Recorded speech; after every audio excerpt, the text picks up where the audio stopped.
Le journal des sports sur iTélé avec Julien Pasquet. Bonsoir Julien. Rebonsoir Antoine. Du football pour commencer, J-1 avant le dernier match de préparation des Bleus, avant le début de l'Euro. Exactement, ça se rapproche tout doucement. L'équipe de France qui est arrivée en Moselle à Metz, très précisément aujourd'hui. Regardez les dernières images d'entraînement au stade Saint-Symphorien de Metz, donc où aura lieu ce match contre l'Écosse. Dernier match de préparation avant la ligne droite qui nous mènera au 10 juin et au Stade de France contre la Roumanie. 48 heures en Moselle, donc avec l'équipe de France. On va retrouver sur place Olivier Le Foll, donc, qui a passé la journée avec les Bleus de Didier Deschamps. À l'occasion de ce deuxième et dernier match de préparation avant l'Euro, l'engouement autour des Bleus se confirme ici à Metz. Ils étaient plusieurs dizaines de supporters à s'être réunis à la mi-journée pour accueillir l'arrivée de l'équipe de France en provenance d'Autriche. Ils seront 25 000 demain soir pour le match face à l'Écosse au stade Saint-Symphorien, un stade qui va bien sûr faire le plein. On sera à guichet fermé, exactement comme ce fut le cas à Nantes pour le match face au Cameroun. On attend donc une très grosse ambiance, d'autant plus qu'il faudra compter avec les supporters écossais. Ils sont nombreux, ici quasiment 2000 à avoir déjà investi les rues de la ville. Pour ce qui est du terrain, eh bien, si l'on se fie à ce que l'on a pu voir lors de la mise en place à huis clos, on repart avec la charnière Koscielny-Rami évidemment, et puis on va compter sur N'Golo Kanté a priori pour remplacer Lassana Diarra qui a quitté le groupe, vous le savez, dans le poste de sentinelle plutôt que Yohan Cabaye. C'est d'ailleurs le seul changement par rapport au 11 de départ qui avait affronté le Cameroun. Ça veut dire aussi qu'on repart en attaque avec Olivier Giroud associé à Dimitri Payet et Kingsley Coman, mais que le public se rassure, Antoine Griezmann et Anthony Martial feront leur apparition parce qu'ils auront du temps de jeu. Et le grand rendez-vous, vous l'avez bien compris, c'est le 10 juin au Stade de France, France-Roumanie, premier match de l'Euro 2016. Didier Deschamps et ses joueurs qui sont apparus aujourd'hui en conférence de presse, en tout cas en surface, prêts et ambitieux. Écoutez notamment Patrice Evra. Ça commence et j'espère qu'on aura déjà un petit aperçu contre l'Écosse. Il faut se mettre d'entrée dans la compétition parce que si on arrive contre la Roumanie en première mi-temps par exemple, je donne un exemple, il y a encore 0-0 et on n'était pas prêt, on va commencer à douter. Donc voilà, faut être prêt d'entrée. Franchement, on est vraiment impatient de commencer et on travaille à l'entraînement énormément pour ça. On va être prêt pour la Roumanie. Patrice Evra et son sélectionneur Didier Deschamps. Donc écoutez le sélectionneur. Didier, il est un peu loin, c'est la Moselle. C'est une compétition, je veux que les joueurs aient beaucoup de confiance et d'ambition.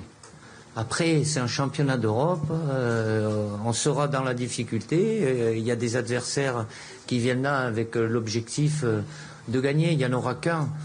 Voilà, aujourd'hui, je suis réaliste, pragmatique, on connaît nos 3 premiers adversaires, les dates où on joue, on se concentre sur ces 3.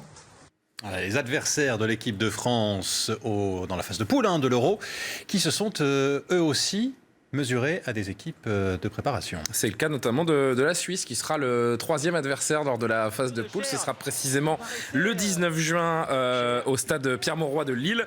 La Suisse qui s'est difficilement imposée, c'est plutôt une bonne nouvelle pour les Français, contre la Moldavie qui est une modeste équipe, on ne va pas se cacher. La Moldavie qui n'est pas qualifiée pour l'Euro. 2-1.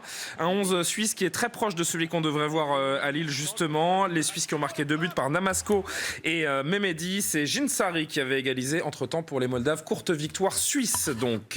Et la Roumanie, elle, s'est largement imposée aujourd'hui face à la Géorgie, 5-1. La Roumanie qui sera le premier adversaire de l'équipe de France. Ce sera dans une semaine pile au Stade de France pour le match d'ouverture de l'Euro. Retour en France avec le Paris Saint-Germain qui pourrait connaître des semaines agitées. Purée fifi au Paris Saint-Germain.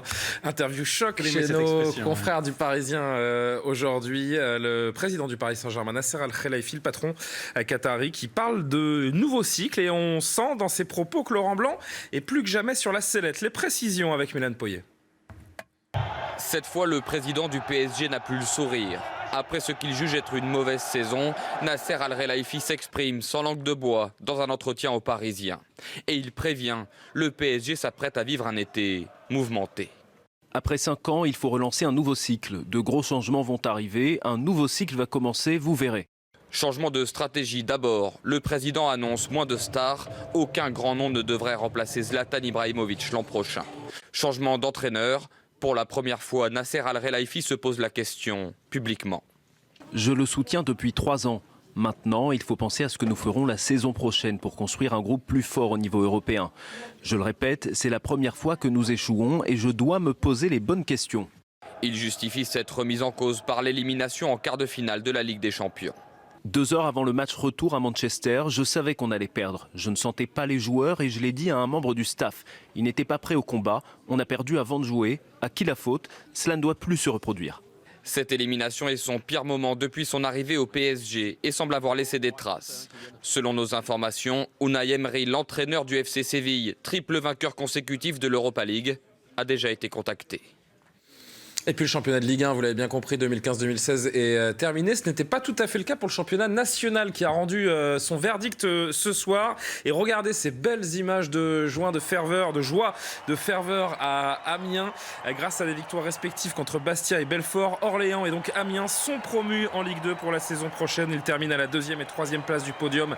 Derrière Strasbourg qui a été sacré champion. Marseille Consola a raté finalement la montée et termine 4e, donc devancé à la différence de but par les Amiénois.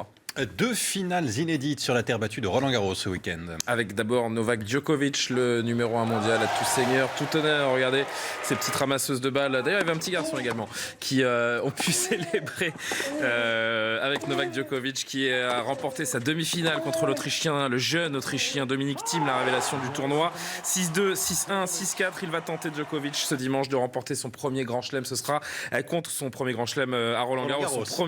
Le seul tournoi du grand chelem qui manque à son palmarès. Ce sera contre Andy Murray qui a dominé Wawrinka. Chez les femmes, c'est Serena Williams qui défendra elle également son titre. Elle a bien enchaîné contre Kiki Bertens en 2 manches. Kiki Bertens également une des révélations du tournoi. 7-6, 6-4. Elle visera un 22e sacre en grand chelem. Ce serait un record égalé au record de l'Allemande Steffi Graf. Elle affrontera Serena Williams, l'Espagnole Garbine Muguruza qui a battu l'Australienne Samantha Stosur. Et ce sera demain. Merci Julien, à tout à l'heure.